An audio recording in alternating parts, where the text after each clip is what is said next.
ओकारं बिन्दुसंयुक्तं नित्यं ध्यायन्ति योगिनः कामदं मोक्षदं चैव ओंकाराय नमो नमः। अविरलशब्दघनौघप्रक्षालितसकलभूतलकलङ्का मुनिविरूपाशुतीर्था सरस्वतीर्तनो दुरितम् अज्ञानतिमिरान्धानां ज्ञानाञ्जनशलाकया चक्षुरुन्मीलितं येन तस्मै श्रीगुरुवे नमः। परम गुरुभ्यो नमः। परम्पराचार्यगुरुभ्यो नमः। सकलकलुषविध्वंसकं श्रेयसां परिवर्धकं धर्मसम्बन्धकं भव्यजीवमनप्रतिबोधकारकमिदं शास्त्रं श्री कार्तिकेयान् प्रेक्षानामधेयम्। अस्य मूलग्रन्थकर्तारः श्री सर्वज्ञदेवाः, तदुत्तरग्रन्थकर्तारः श्री गणधरदेवाः प्रतिगणधरदेवाः, तेषां वचोनुसारमासाद्य श्रीमद् आचार्यप्रवर श्री कार्तिकेय देवैर्विरचितं मंगलम भगवान वीरो मंगलम गौतमो गणे मंगलम कुंदकुंदाद्यो जैन धर्मोस्तु मंगलम सर्वमंगलमांगल्यम सर्वकल्याणकारकं प्रधानं सर्वधर्माणां जैनं जयतुशासनं। कोटिशतं द्वादशैव कोटो लक्षाणि शेतेस्त्रिदिकानि चैव पंचाशदष्टौ च सहस्रसंख्य मेतत्स्मृतं पंचपदं नमामि। अरहंत भासयत्तं गणहरदेवे गन्ति यं सम्मं प्रणमामि भक्तजुतो सुगुणान्महो वहिं शिरसा इच्छामि बन्ते सुधुमक्ति कांसो को दस्सालोचे अंग वंग पैनय पाउणय परियम सुत्त पड़मान वोग पूगय चूलिया जेव सुत्तय तुदम कायम सैनिचकल मंचे में पूजे में वंदामि नमंसामि दुखको कमको भोइलाओ सुगई गमनम समाय मरणम जनुगुण संपत्ति होद मध्यम। अथ पौर्वाणिक स्वाध्याय वेलायां श्रीमद् आचार्य भक्ति कायो सर्गम करोमि।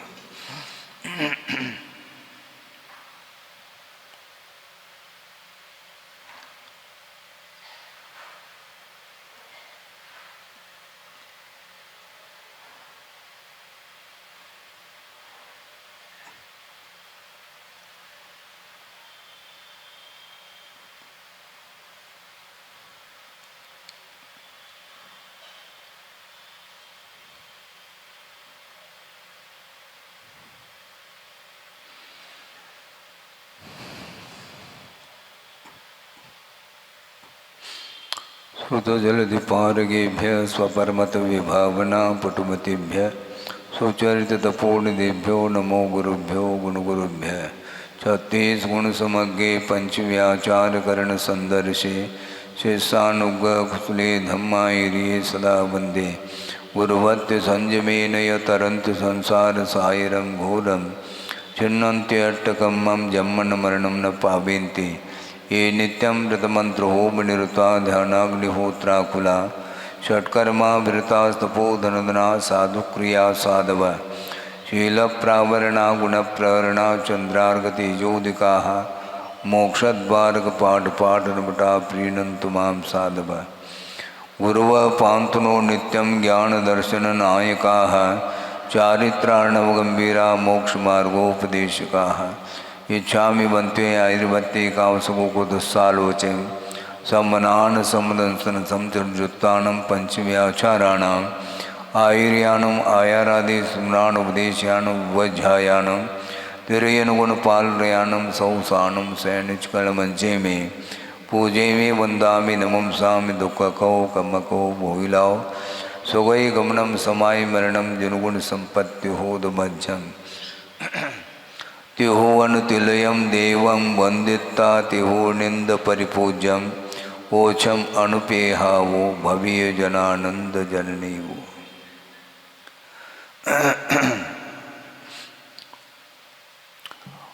अनुप्रेक्षा का प्रकरण है।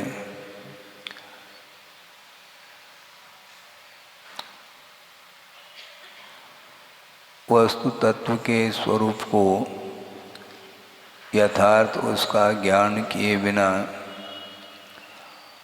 अनुप्रेक्षा की कोई सार्थकता सिद्ध नहीं होती है। निरंतर चिंतन करने वाला चिंतन कर सकता है, निषेध नहीं है। किंतु चिंतन करने के उपरांत भी पर पदार्थ से प्रभावित यदि हो रहा है तो वह चिंतन कहाँ तक काम कर सकता है? हाँ। मिथ्यात्व की भूमिका में भी श्रुत ज्ञानावरणी कर्म का ऐसा क्षोभम हो जाता है कि वर्तमान में हमारे पास जो श्रुत है वो बहुत अल्प मात्रा में है।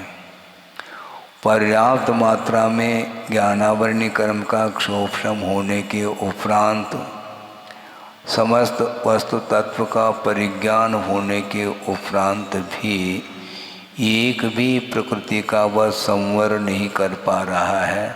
बड़ा विस्मय होता है।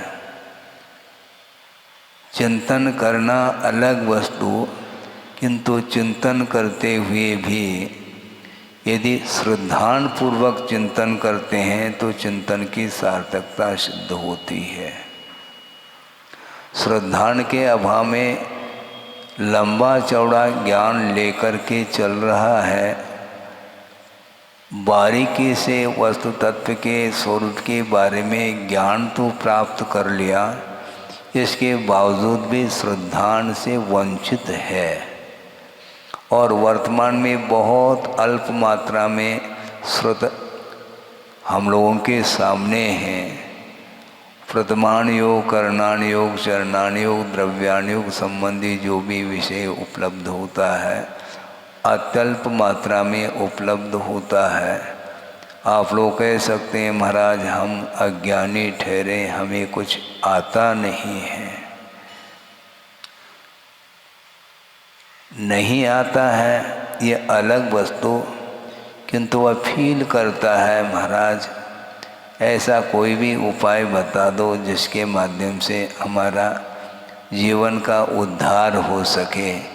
इस प्रकार भीतर का यदि भाव सामने रखता है तो निश्चित रूप से मानना पड़ेगा कि उसके पास ज्ञान है।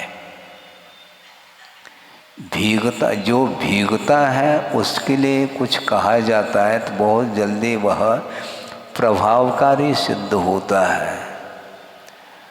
11 अंक तक ज्ञान लेकर के भी 9 पूर्व तक ज्ञान लेने के उपरांत भी उसकी मति सुधरती नहीं, उसकी दृष्टि अंतर्दृष्टि नहीं बन पाती है। बड़ा आश्चर्य होता है। ये ज्ञान लंबा चौड़ा लेकर के वो बोझ हो रहा है, एक प्रकार से उसका स्वाद नहीं आ रहा है। ज्ञान है क्या वस्तु?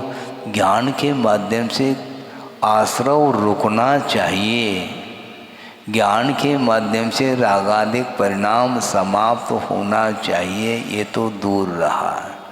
किंतु ज्ञान का आलम्बन लेकर के उसके साथ जैसे जैसे ज्ञान का विकास होता चला जाता है तो उसके साथ साथ अहंकार का भी विकास होता है।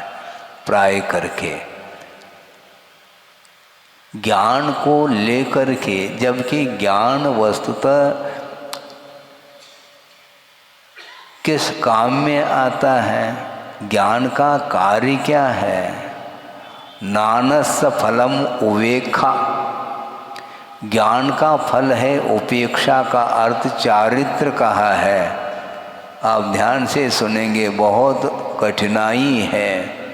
ज्ञान का परिणाम क्या, ज्ञान का फल क्या होना चाहिए? चारित्र। चारित्र के माध्यम से कर्मों की निर्जरा होती है और वह ज्ञान का फल माना गया है। रात दिन अध्ययन करने के उपरांत भी ज्ञान का विकास निरंतर होता चला जा रहा है। इसके साथ साथ यदि अहंकार का भी विकास हो रहा है तो वह ज्ञान का कोई फल देखने को नहीं मिलेगा। इसलिए मिथ्यात्व की भूमिका में पर्याप्त मात्रा में ज्ञान को हासिल करने के उपरांत भी, बल्कि आगम के अनुरूप ही वस्तु तत्व के प्रतिपादन करने की क्षमता उसके ज्ञान में आ गई है। इसके बाद भी बल्कि यूँ कहना चाहिए कि उसके उपदेश से, उसके तत्व चर्चा के माध्यम से कई जीवों का कल्याण हो सकता है, हो रहा है, हो चुका है। इसके बाद भी दिया तले अंधेरा वाली बात आ गई। उस दीपक के माध्यम से सारे पदार्थ प्रकाशित हो रहे हैं, किंतु वह दिया तले अंधेरा, वह स्वयं अंधेरे में है। उसी प्रकार मिथ्या दृष्टि की स्थिति ये है कि पर्याप्त मात्रा में उसने ज्ञान हासिल कर लिया, बल्कि ज्ञान को प्राप्त करने के लिए वह पसीना बहाया है, रात दिन एक करके वह ज्ञान को उपलब्ध कर लिया है, किंतु उस ज्ञान की उपयोगिता स्वयं के लिए नहीं हो पा रही है। स्वयं के लिए ज्ञान काम में नहीं आ रहा है। उस ज्ञान के माध्यम से उसको आनंद आ रहा है क्या है? यदि ज्ञान के माध्यम से आनंद आ रहा है तो कर्मों की निर्जरा होनी चाहिए, कर्म का संवर होना चाहिए। यदि आश्रव नहीं रुक रहा है उस ज्ञान के माध्यम से, तो वह आनंद किस काम का, वह किस बात का आनंद है, ये और प्रश्न चिन्ह सामने खड़ा होता है। वह आनंद क्या वस्तु है? वह वस्तुतः वह ज्ञान ख्याति के लिए कारण बन रहा है और ख्याति के माध्यम से आनंद ले रहा है। वह ज्ञान का आनंद नहीं माना जाता है। ज्ञान का आनंद वह माना जाता है उस ज्ञान के माध्यम से, अर्थात पदार्थ का यथार्थ ज्ञान होने के उपरांत उसको आनंद तब आता है जब अपने जीवन में चारित्र आ जाता है। क्योंकि चारित्र के लिए ज्ञान है, ज्ञान के लिए चारित्र नहीं। चारित्र के लिए ज्ञान की आवश्यकता है, क्योंकि अज्ञान पूर्वक जो आचरण है वह संसार से ऊपर उठाने में सक्षम नहीं है वह चारित्र। इसलिए अज्ञान पूर्वक आचरण निवृत्त्यर्थम ज्ञानस्य सम्यक विशेषणम, ऐसा पूज्यपाद स्वामी ने कहा है। चारित्र के पूर्व में जो सम्यक विशेषण जो जोड़ा है वह अज्ञान पूर्वक जो आचरण अभी तक चल रहा था उसकी निवृत्ति के लिए, अज्ञान पूर्वक आचरण से ऊपर उठने के लिए यहाँ पर चारित्र के पूर्व में समीचीन सम्यक शब्द का विशेषण जोड़ा है। अर्थ यह है कि ज्ञान के माध्यम से, सम्यक ज्ञान के माध्यम से आचरण में समीचीनता आती है, यह स्पष्ट है। अब ज्ञान के माध्यम से भी यदि मान लो आचरण में समीचीनता नहीं आ रही है तो वह ज्ञान समीचीन है क्या नहीं है, यह प्रश्न चिन्ह तो खड़ा ही हो जाएगा। सम्यक ज्ञान हो और आचरण की ओर कदम न उठे, ऐसा नहीं हो सकता। तो महाराज फिर हम सम्यक दृष्टि नहीं है क्या? हमारे पास सम्यक ज्ञान नहीं है क्या? ये विकल्प तो आ गया, क्योंकि कहने से ऐसा लग रहा है कि हमारे पास अब सम्यक ज्ञान है ही नहीं, क्योंकि हमारा चारित्र की ओर हमारे कदम नहीं बढ़ रहे हैं। इससे स्पष्ट है हमारे पास सम्यक ज्ञान नहीं है, और सम्यक ज्ञान नहीं है तो सम्यक दर्शन भी नहीं है। इस प्रकार वह विकल्प मन में आता है। विकल्प मत करो, भाव ये है आप सम्यक दृष्टि हो सकते हैं, इसमें कोई दो राय नहीं है। और सम्यक दर्शन है, सम्यक ज्ञान के माध्यम से, वह सम्यक दर्शन के माध्यम से ही ज्ञान में समीचीनता आई है, मैं मानता हूँ। किंतु वह सम्यक दर्शन एक्टिव होना चाहिए। सम्यक ज्ञान यदि है तो विवेक जागृत होना चाहिए, और सम्यक ज्ञान होने के उपरांत भी यदि अपने जीवन में विवेक नहीं आ पाता है तो वह ज्ञान एक्टिव नहीं है, सक्रिय नहीं है, ऐसा कहने में कोई भी आगम से बाधा नहीं आती है। सम्यक दर्शन को लेकर के भी बैठो, किंतु सारे आपके जो सम्यक दर्शन के अंग हैं वो सक्रिय नहीं हैं, तो निश्चित रूप से वह ज्ञान भी सक्रिय नहीं, ऐसा माना जाता है। आश्चर्य लगता है, शिवभूति को लेकर के दिन भर में कई बार वह शिवभूति का स्मरण हमें हो आता है कि इतना अल्प मात्रा में ज्ञान नाम मात्र का ज्ञान था, लेकिन वस्तुतः वही समीचीन ज्ञान माना जाता है जिसके माध्यम से कर्मों की निर्जना होती है। आश्रव को रोकने में जो सक्षम समर्थ ज्ञान होता है वही समीचीन ज्ञान माना जाता है। उसके बिना वह ज्ञान एकमात्र द्रव्यश्रुत के रूप में लिया है और द्रव्यश्रुत के साथ भावश्रुत की कोई अन्विति नहीं है, अविनाभाव संबंध नहीं है। जिसके पास द्रव्यश्रुत है उसके पास भावश्रुत हो ही, जिसके पास द्रव्यश्रुत है उसके पास सम्यक दर्शन हो ही, ऐसा कोई अनिवार्य नहीं है। जिसके पास सम्यक दर्शन है उसके पास सम्यक ज्ञान है, ये निश्चित बात है। आप सोचो विचार करो, वो सारा ज्ञान दूसरे के काम में आ रहा है, स्वयं के काम में नहीं आ रहा है। इसके बाद भी उसको कोई फिक्र नहीं है। अपने आत्म कल्याण की दृष्टि जिसके अंदर नहीं है वह केवल दूसरे के लिए वह खड़ा हुआ है और उसमें आनंद भी लेता है। वह केवल प्रशंसा का आनंद है, ख्याति का आनंद है। लोग ये समझेंगे तो इसके बराबर दुनिया में कोई भी ज्ञानी नहीं है, कोई विद्वान नहीं है। सोचो, विद्वान का अर्थ क्या है? वित्त का अर्थ धन भी होता है और वित्त का अर्थ ज्ञान भी होता है। तो विद्वान का अर्थ कि जिसके पास ज्ञान है वह विद्वान माना जाता है। और ये पुरुष के अपेक्षा से बात हो गई। महिला वर्ग के अपेक्षा से क्या कहेंगे? उनको विद्वान नहीं कहेंगे, विदुषी कहेंगे। बात तो वही है, भाषा का अंतर है। व्यक्ति विशेष के अपेक्षा से भिन्न भिन्न शब्दों के प्रयोग करते हैं। अपने आप को विदुषी समझती हैं और आप लोग अपने आप को विद्वान समझते हैं। किंतु विद्वान का अर्थ क्या है? जिसके पास धन है वह भी वित्तवान कहलाता है। वित्त का अर्थ धन होता है और वित्त का अर्थ ज्ञान भी होता है। कोई धनी है, कोई ज्ञानी है, लेकिन धन की भी उपयोगिता सिद्ध होनी चाहिए और ज्ञान का भी उपयोग सही सही क्षेत्र में होना चाहिए, लेकिन नहीं हो पाता है।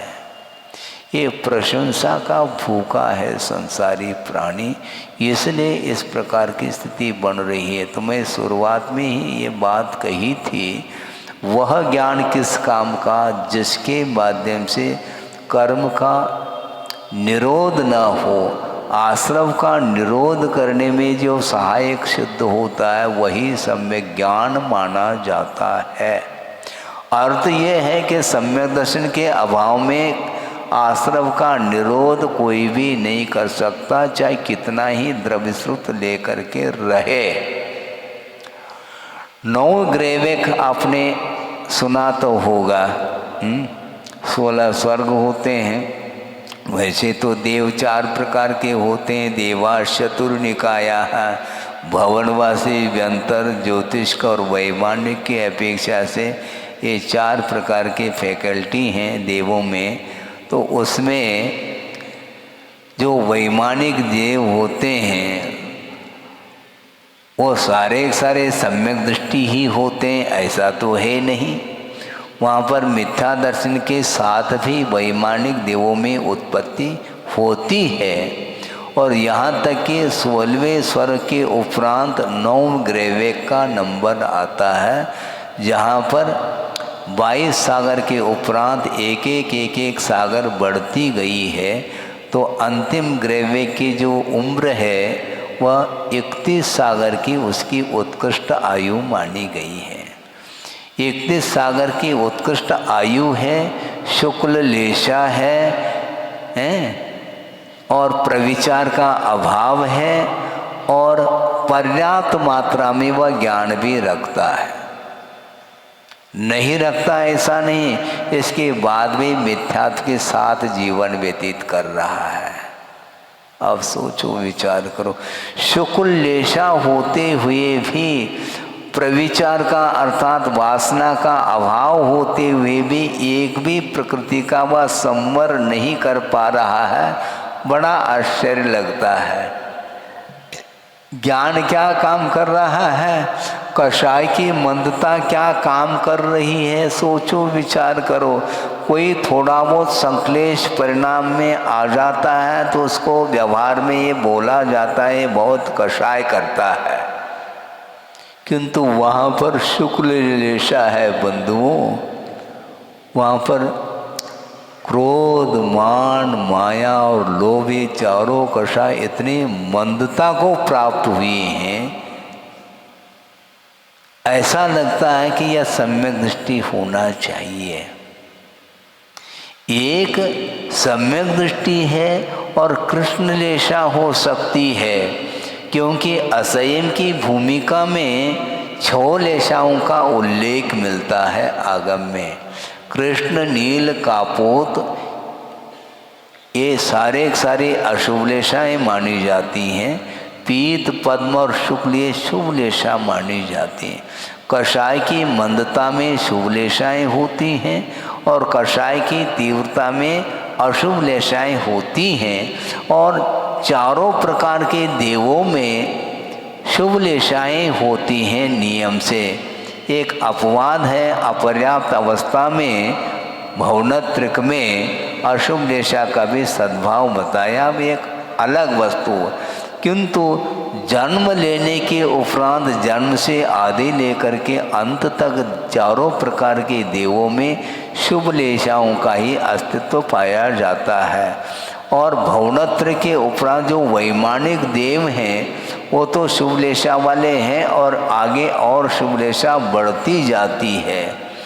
और 16वें स्वर्ग से लेकर के आगे जितने भी अहमिंद्र हैं सब शुक्ल लेशा के धारी माने जाते हैं।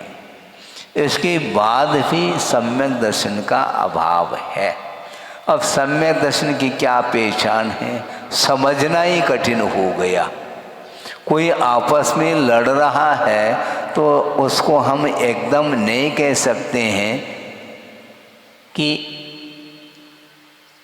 सम्यक दर्शन नहीं है, ऐसा नहीं कहा जा सकता। और बिल्कुल जो शांत बैठा है उसको हम सम्यक दृष्टि कह दें, संभव नहीं है। सम्यक दर्शन और मिथ्या दर्शन की जो पहचान वह अलग ही हुआ करती है। सच्चे देव शास्त्र गुरु के प्रति जो श्रद्धान का भाव है उसका नाम सम्यक दर्शन कहा है। ये बात अलग है, मनुष्य और तिर्यंच गति में सम्यक की जो उत्पत्ति होती है वह शुभ लेशा के साथ ही संभव है। और देव पर्याय में भी शुभ लेशा ही होते हैं, इसमें कोई बाधा नहीं।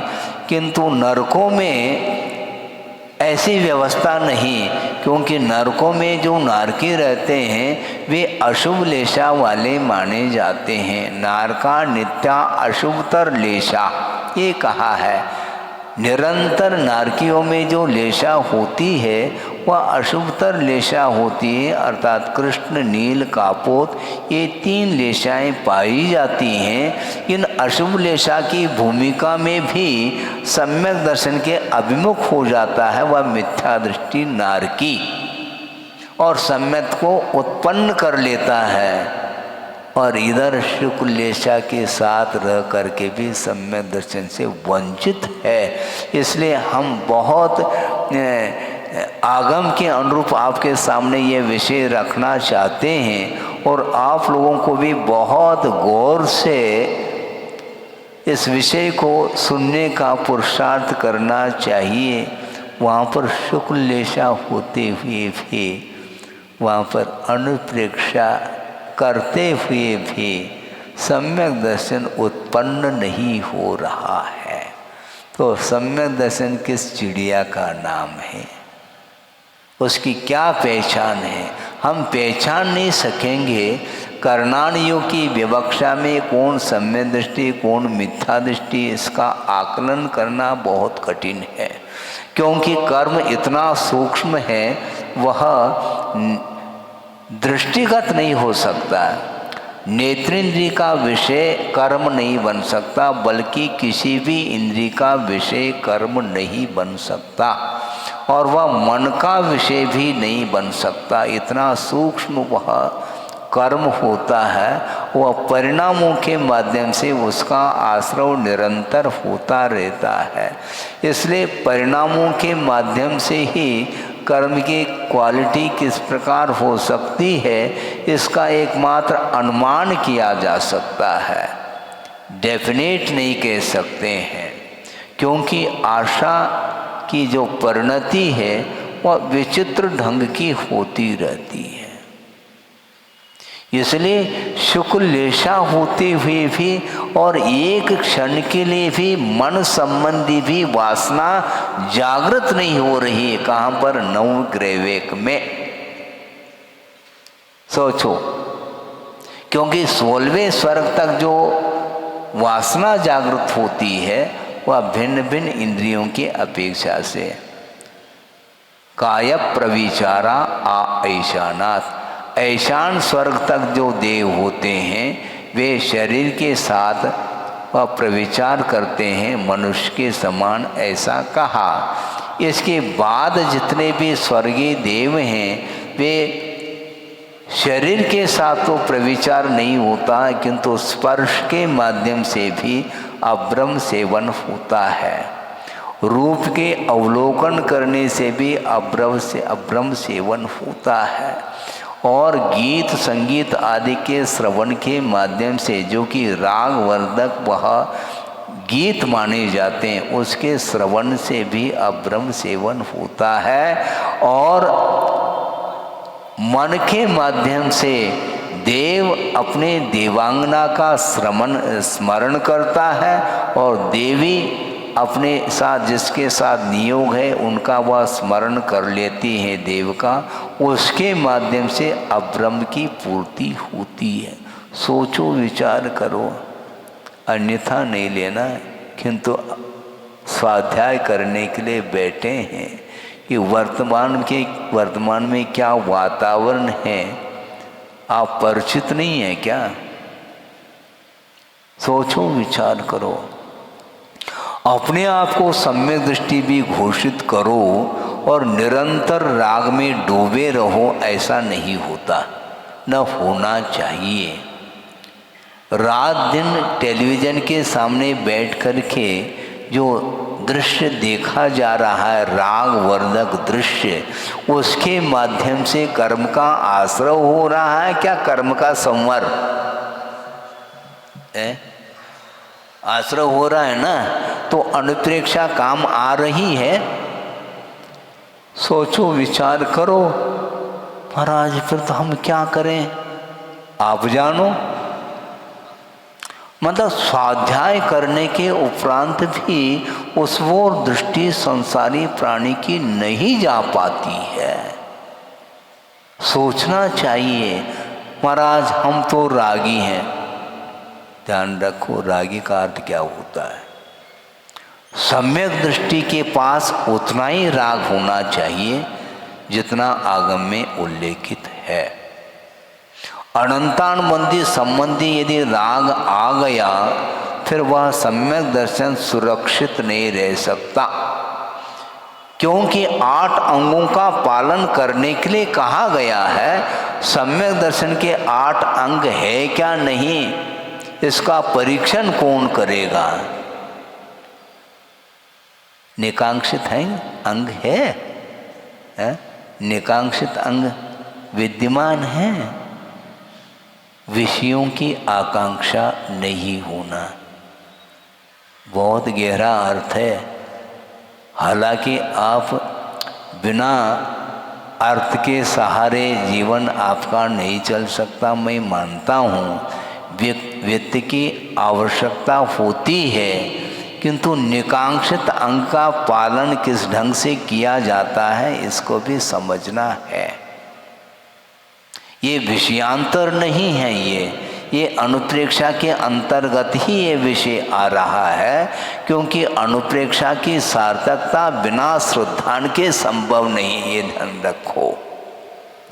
वहाँ पर भी नवग्रेवेक में भी वह चिंतन कर सकता है अनुप्रेक्षा है। इसके उपरांत भी उसके साथ सम्यक दर्शन के अभाव में एक प्रकृति का भी वह संवर अर्थात आश्रम का निरोध नहीं कर रहा, यह सिद्धांत है।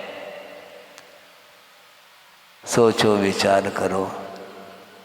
पूजन करते हैं, अभिषेक करते हैं, जाप देते हैं, दान आदि भी करते हैं, स्वाध्याय वगैरह भी कर लेते हैं, इसके उपरांत भी वह वैश्विक संस्कार दूर नहीं होते हैं। भीग करके स्वाध्याय करो, ये गुरुदेव का कहना है। इसलिए जहाँ भी आप रहते हैं आपकी भूमिका है ये अलग वस्तु, किंतु उसमें आसक्ति में कमी आनी चाहिए। हाँ, राग समाप्त नहीं होगा आपका आपकी भूमिका में, किंतु उस राग में जो तीव्रता है, आसक्ति बढ़ रही है, तो निश्चित रूप से सम्यक दर्शन सुरक्षित नहीं रह सकता। इसलिए नहीं रह सकता मैं कह रहा हूँ क्योंकि वर्तमान में एक शायक सम्यक दर्शन का अभाव है, रिस्क है, कभी भी सम्यक दर्शन वह छूट सकता है। आपको इष्ट है क्या? नहीं है। पुरुषार्थ करके सम्यक दर्शन को प्राप्त करते हो तो उसकी रक्षा की भी तो बात करो, यानी राग की एक सीमा होनी चाहिए, एक सीमा होनी। और निरंतर उस राग का दृश्य देख रहा है, उसके माध्यम से वह असंयम का पोषण कर रहा है। अनंतानुबंधी संबंधी असंयम का अभाव हो जाना चाहिए। मैं ये नहीं कहना चाह रहा हूँ कि आपके पास सम्यक दर्शन नहीं है, किंतु कभी भी राग की यदि चरम सीमा होगी, राग चरम सीमा तक यदि पहुँचेगा तो सम्यक दर्शन के लिए प्रश्न चिन्ह लगेगा। ये मेरा हमारा बार बार कहना है। आप रहें, किंतु नियंत्रण होना चाहिए। और नियंत्रण यदि नहीं है तो वह असंयम माना जाता है, और वह असंयम 3 प्रकार का माना, ये ध्यान रखो। क्या सुन रहे हैं? असंयम 3 प्रकार का माना गया है। अनंतानुबंधी अप्रत्याख्यानावरण प्रत्याख्यानावरणोदयात ऐसा कहा है। अनंतानुबंधी जन्य असंयम अलग क्वालिटी का है, अप्रत्याख्यानावरणीय जन्य असंयम अलग क्वालिटी का, और प्रत्याख्यानावरणीय संबंधी जो असंयम है वह अलग क्वालिटी का है। अनंत की जो आशा है वह कभी भी आशा समाप्त नहीं होती है। निरंतर विषयों का उपभोग करता चला आ रहा है संसारी प्राणी, किंतु वह तृप्ति का अनुभव नहीं कर रहा है। वह तृप्तिजनक है ही नहीं। जब तृप्तिजनक नहीं है, बल्कि यूँ कहना चाहिए कि आशा की वृद्धि होती है, तृष्णा की वृद्धि होती है, तो उसके माध्यम से आरोग्य भी नहीं पल सकता। ये लिख के रखो। धर्म तो बहुत दूर की बात है। हाँ, आरोग्य की रक्षा करने के लिए भी संयम की बड़ी आवश्यकता है। अकाल में रोग से ग्रसित हो जाता है। क्यों? ऐसा क्यों होता है? जवान अवस्था में भी वृद्धावस्था का अनुभव कर सकता है, अत्यधिक मात्रा में राग के साथ संबंध रखने से। इसलिए ये जितने भी संसाधन हैं वर्तमान में जो आप उनका उपयोग कर रहे हैं, उसके माध्यम से आरोग्य की हानि हो रही है। मोबाइल और टेलीविज़न इसके माध्यम से छोटे छोटे बच्चों के ऊपर भी दुष्प्रभाव पड़ रहा है। 4 साल का बालक नहीं, चश्मा लग रहा है उसको। क्यों? महाराज दिन रात मेरे स्वामी दिन रात वह मोबाइल देख रहा है, उसके द्वारा क्या होगा? महाराज मानता नहीं। दिया किसने? उसके हाथ में मोबाइल कहाँ से आया? देने वाले आप ही लोग हो, क्योंकि उसका प्रयोग आप अपने जीवन में कर रहे हैं और बच्चों के बीच में रह करके सब आप करते हो, तो इसलिए बच्चे भी कहेंगे जब आप कर रहे हैं पिताजी, हमारे लिए क्यों रोका जा रहा है? ये सब मर्यादाएं समाप्त हो रही है, इसको ध्यान में रखना चाहिए। इस प्रकार के ये ध्यान रखो, उपदेश दुनिया में चले जाओ कहीं भी उपदेश नहीं मिल सकता।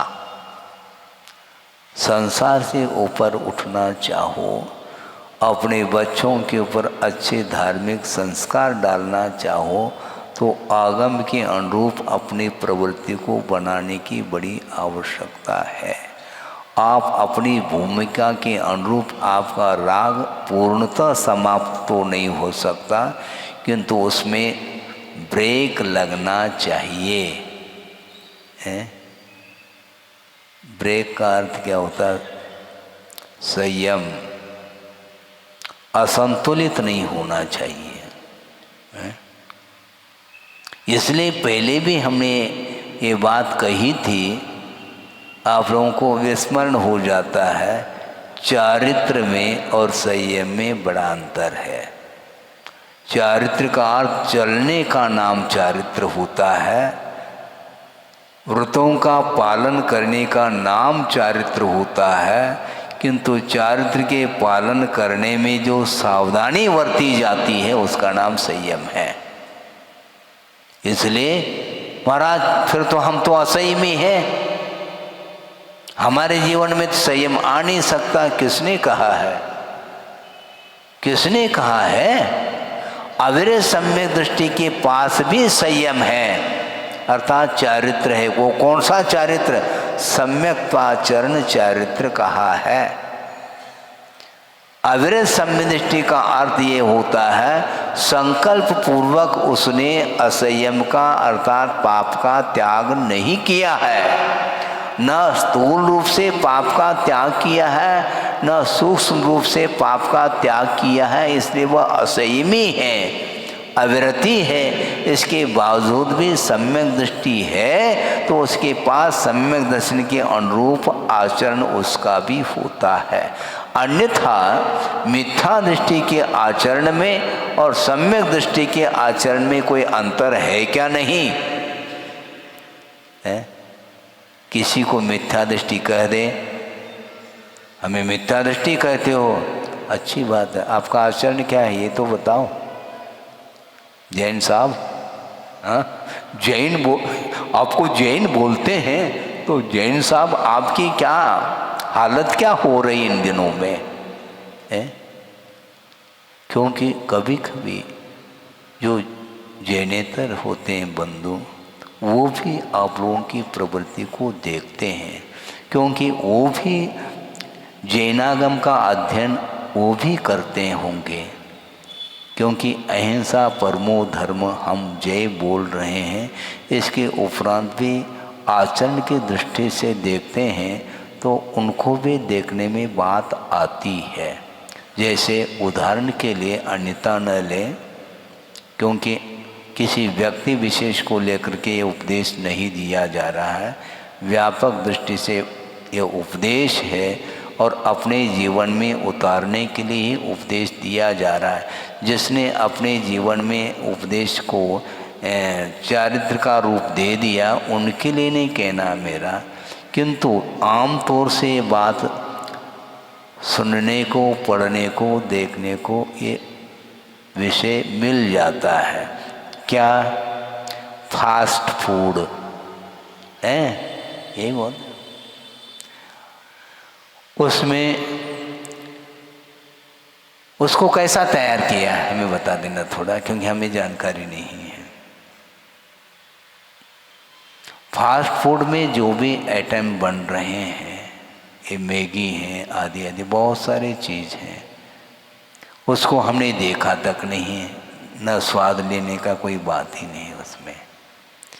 अब सुना है, बल्कि आर्टिकल भी पढ़ा है, स्पष्ट ही लिखा हुआ मिलता है।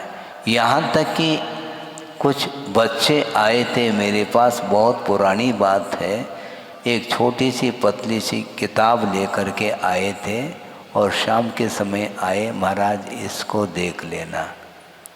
हमने देखा, कवर पृष्ठ, अभी किताब हमने खोला ही नहीं, कवर पृष्ठ पर ही चित्र हैं। किसके चित्र हैं? पशुओं के। कौन से पशु? अपने मुख से नाम लेना अच्छा नहीं लगता। इसका अर्थ आपको ज्ञान तो हो ही गया। गली में घूमने वाले, हाँ, वो सारे सारे उनके चित्र हैं और उसमें लिखा है कि महाराज मिनटों में काम हो जाता है।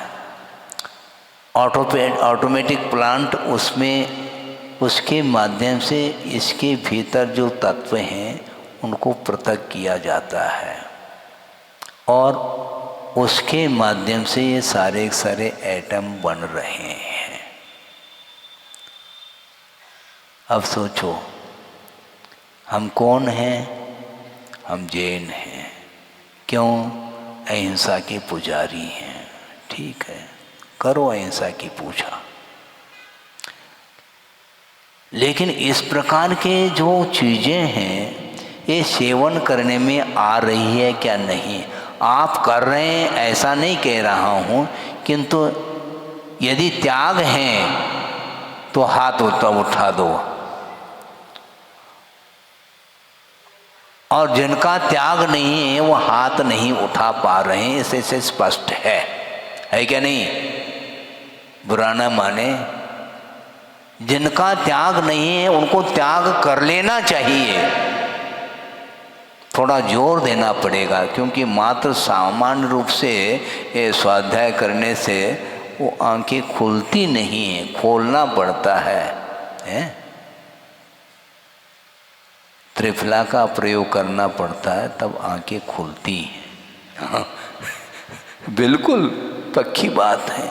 सोचो, विचार करो, जैन कुल में पैदा होने के उपरांत भी, जानते हुए भी ठीक नहीं, ज्ञान नहीं है वो अलग वस्तु, किंतु ये सारा विषय सबको अवगत है, इसके उपरांत भी उसका सेवन यदि कर रहे हैं तो फिर डायरेक्ट जो है मांस का सेवन करना और इसका सेवन करना, इसमें कुछ अंतर आपको देखने में आ रहा है क्या? क्योंकि उस प्रकार के जो पदार्थ, खाद्य पदार्थ निर्मित कर रहे हैं उसकी पहचान तक करना संभव नहीं है। उसमें मांस का भी संबंध है अनुपात से, और अनुपात से उसमें इस प्रकार के कुछ सुगंधित वस्तुओं का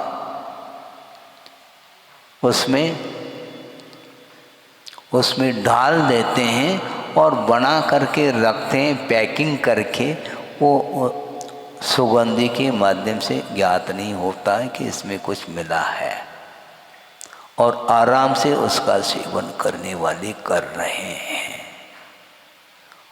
और जिसको ज्ञान नहीं, या ज्ञान होते हुए भी जो जैन धर्म से दूर हैं, अहिंसा से दूर हैं, उनके जीवन में इस प्रकार का कोई प्रयोग में आ रहा है या आना फिर भी ठीक है, समर्थन नहीं, किंतु जैन होने के उपरांत भी इस ओर ध्यान नहीं है, तो हम क्या करना चाहते हैं?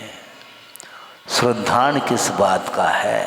इसलिए मैं ये कह रहा था कि अविरत सम्य दृष्टि का अर्थ ये नहीं है ये किन प्रकार से किसी भी प्रकार से वह प्रवृत्ति करता चला जाए, क्योंकि आवृत्ति का अर्थ ये है कि विरति का अर्थ क्या होता है? त्याग होता है। त्याग किसका होता है? जो ग्रहण करने में वस्तु आती है उसका त्याग होता है, किंतु जो अनुपसेव्य है, सेवन करने में जो वस्तु नहीं आती है उसका त्याग का कोई प्रश्न नहीं उठता, क्योंकि ग्रहण करने योग्य वस्तु है ही नहीं। किंतु उसका भी यदि मान लो सेवन कर रहे हैं तो ये अति मानी जाएगी। हाँ, सच्चे देव गुरु शास्त्र की आराधना करने वाला व्यक्ति क्या इस प्रकार आचरण कर सकता है क्या? सुनो, 4 महीने में तो बिल्कुल आपको इसी प्रकार के विषय मिलेंगे सुनने को। आपको सुनना है तो शांति से सुनिए, नहीं है तो हम ज़्यादा कुछ नहीं कह सकते। विचार करो, कहाँ तो हम देवगुरु शास्त्र की आराधना कर रहे हैं, पूजन अर्चन आदि करके बाहर जा कर के इस प्रकार के वस्तुओं का सेवन करेंगे तो भगवान तो बोलते हैं ही नहीं और हम मौन है ही नहीं। पक्की बात है, भगवान जैसे हम मौन बैठ जाएं तो फिर आपका क्या होगा? फिर आपकी हालत क्या होगी?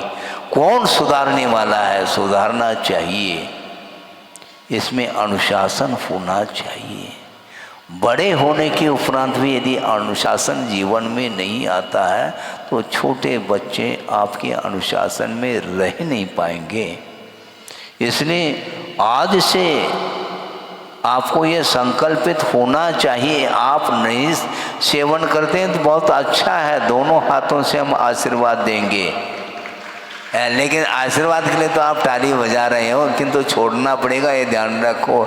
जिसने त्याग नहीं किया उसको त्याग करना चाहिए, बल्कि हमें अवगत होगा जिसने त्याग नहीं किया है वो आ करके दर्शन कर लेना चाहिए, ताकि मालूम पड़ेगा कि इसने त्याग नहीं किया, तो उसको त्याग दिलाएंगे हम।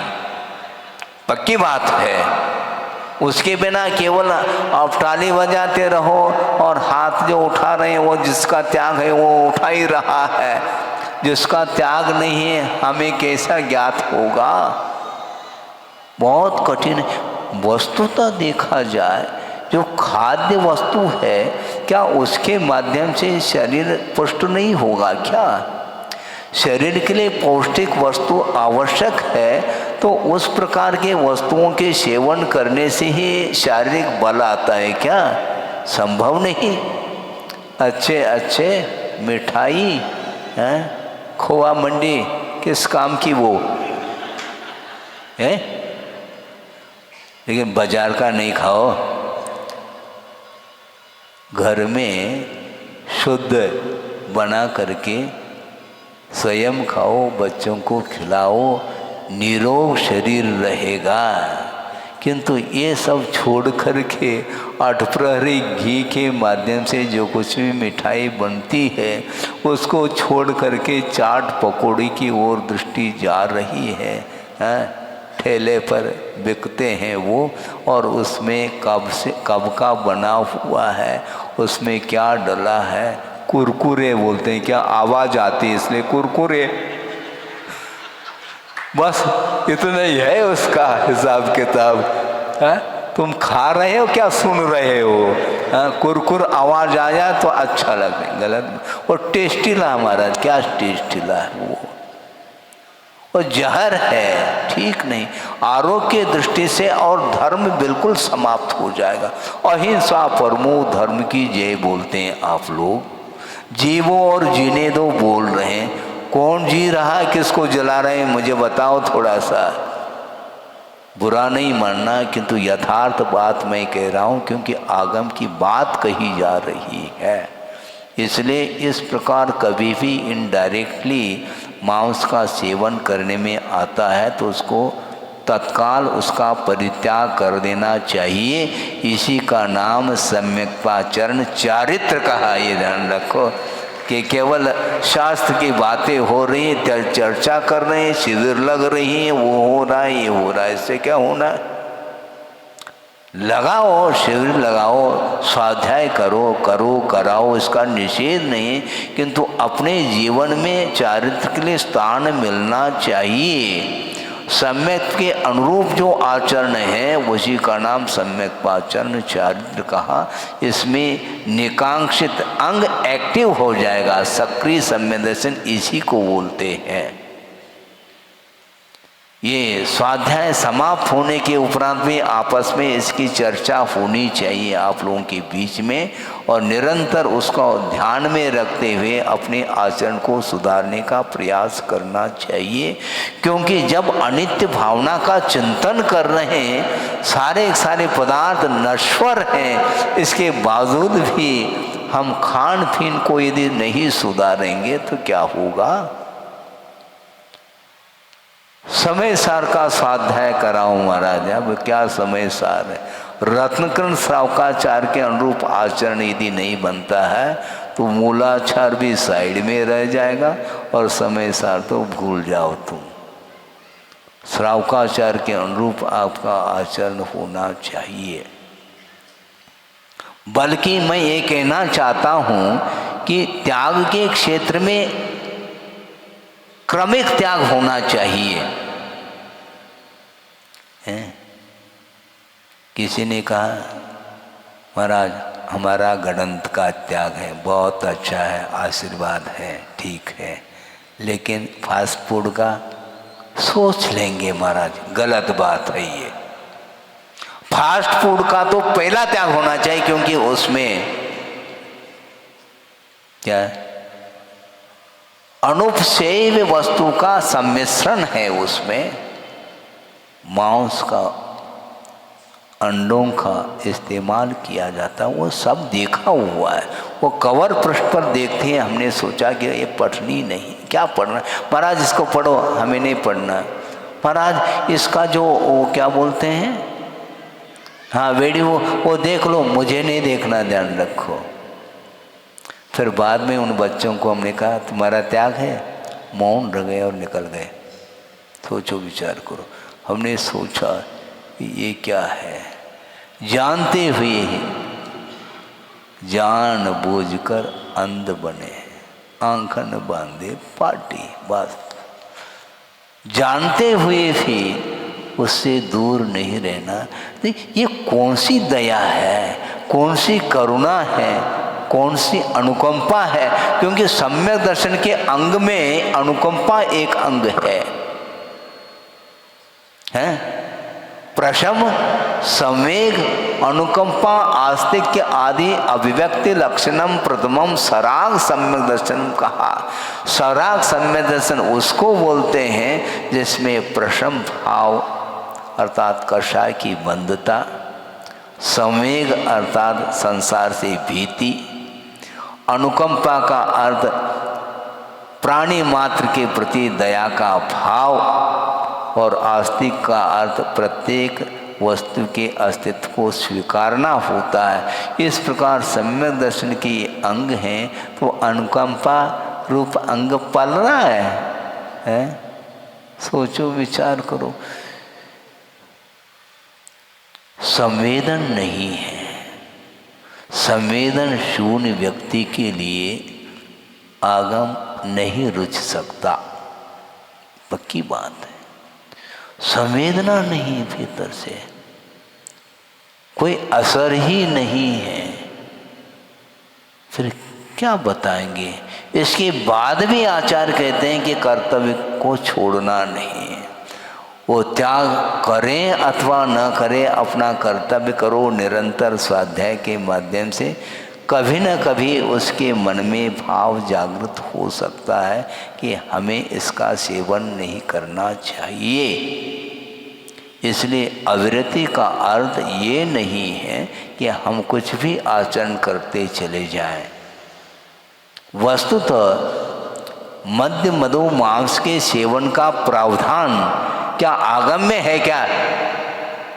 बोलो, है? सुन रहे हैं आप देख नहीं रहे थे अभी? अच्छा, यहीं बैठे सुन रहे हैं। अच्छा, आगम में मद्य मधु मांस के सेवन का प्रावधान है क्या? जब नहीं है, इसे से स्पष्ट है सम्यक दृष्टि उसका सेवन कर नहीं सकता, न करना चाहिए। इससे और कौन से स्पष्ट रूप से व्याख्या हो सकती है? बिल्कुल खुल्लम खुल्ला कहा जा रहा है, और इसके बाद भी यदि मान लो उस ओर ध्यान नहीं जाता है तो हम कर क्या सकते हैं? इसलिए अविरत सम्यक दृष्टि हो करके भी वह इन चीज़ों से दूर रहता है, रहना चाहिए। अहिंसा बोलने मात्र से थोड़ी अहिंसा होती है, हाँ? क्योंकि हम लोगों का आचरण दूर दूर तक इसका प्रभाव पड़ने वाला है। जैन कुल में पैदा होने के उपरांत भी हम उसके अनुरूप आचरण यदि नहीं करते हैं, श्रद्धा यदि नहीं रखते हैं, तो कभी भी हमारा विकास उत्थान नहीं होने वाला है। इसलिए समय काफ़ी होने को है? अभी गाथा नहीं पढ़ी गई, क्योंकि गाथा से भी ज़्यादा इसी में आपको समझ में बात आ रही है। सोचो, विचार करो, अपने सम्यक दर्शन को सुरक्षित रखो। बहुत दुर्लभ वस्तु है, दुर्लभतम वस्तु है। इसके माध्यम से ही संसार का विच्छेद होता है, ये कहा जा रहा है। आपको संसार में रहना है कि संसार से ऊपर उठना है? ऊपर उठना है मतलब छत पर जाना है, ऐसा इतना ही? जमीन से छत पर पहुंच गए, 5 मंजिला है, संसार से ऊपर उठ गए क्या? आप लिफ्ट से ऊपर जा सकते हैं छत पर, किंतु लिफ्ट से मुक्ति नहीं मिलती, ध्यान रखो। लोग के अग्रभाग पर जाने के लिए कोई लिफ्ट लगा हुआ नहीं है जहाँ पर आप पहुंच जाओ 1 सेकंड में।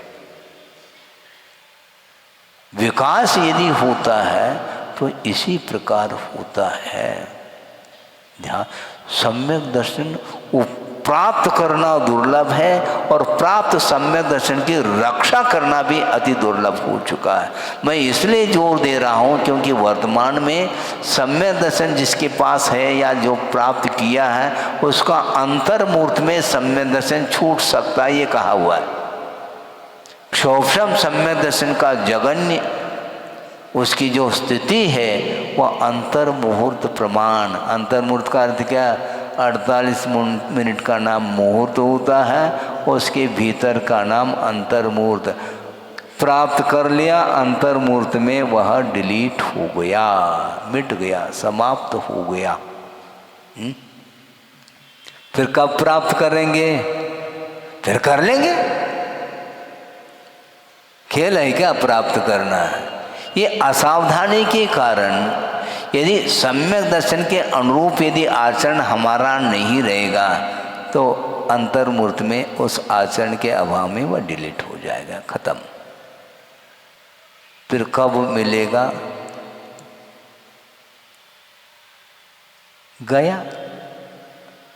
जिस प्रकार जल में बुलबुला उठा है और बस एक क्षण में समाप्त हो जाता है, उसी प्रकार इस विपरीत वातावरण के कारण वह सम्यक दर्शन प्राप्त हुआ, जो सम्यक दर्शन है वो बहुत जल्दी समाप्त हो सकता है। इसलिए दीर्घ काल तक वह सम्यक दर्शन बना रहे, इसके लिए आपको चारित्र की ओर कदम बढ़ाने की आवश्यकता है। और वह चारित्र जो है मद्य मधु मांस इत्यादि के त्याग के रूप में रहता है। सप्त व्यसन का त्याग करें तो भी आपका सम्यक दर्शन सुरक्षित रहेगा।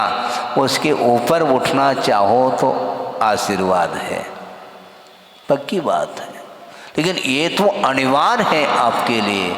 नहीं है तो एक भी प्रकृति का आप संवरण करना चाहो, आश्रव को रोकना चाहो तो संभव नहीं।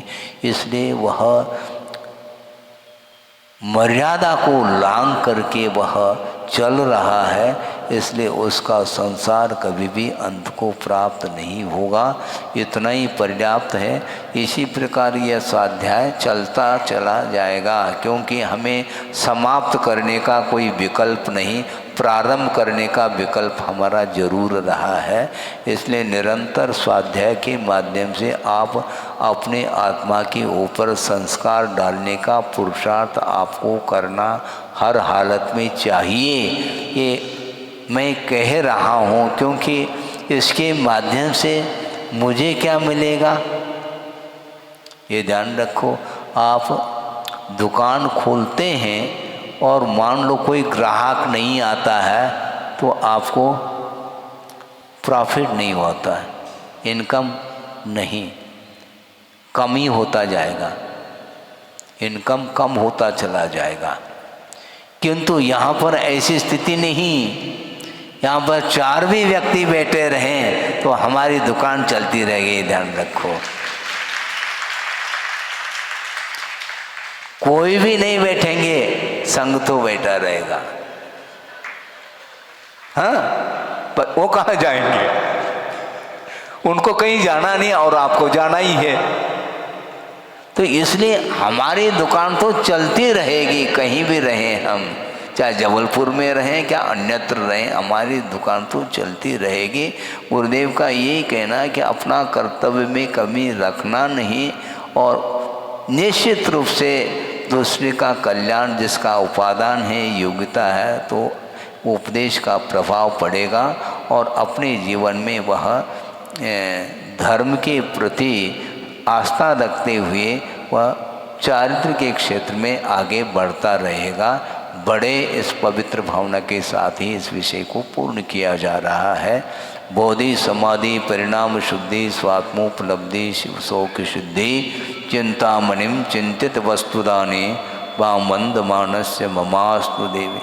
परम पूजाचार्य गुरुवर श्री विद्यासागर जी मुनि महाराज की जय।